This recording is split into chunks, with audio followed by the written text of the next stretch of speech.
So here's how I lost almost 15 to 20 lakh rupees to what's now the biggest Indian startup frauds, Gensol. So Gensol is a public listed company which works in two segments, solar EPC and EV leasing. The solar EPC business looked really convincing. It had an order book of about 7,000 crore, and also the revenue projection numbers were really good, which made the stock investable enough. So I bought the stock at about 1,000 average buying price, and currently the stock is standing at 100 rupees, which is a crash down of about 90%. So here's what actually happened. The promoters took a loan of about 980 crores from IREDA and PFC.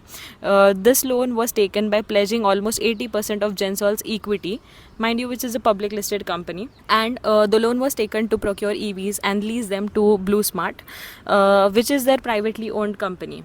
Now here comes the real fraud. Out of the 980 crores, the promoters used only 560 crores to procure EVs, and the rest of the amount actually got converted into their personal net worth. They used this amount to purchase luxury apartments and golf sets and many other personal purchases.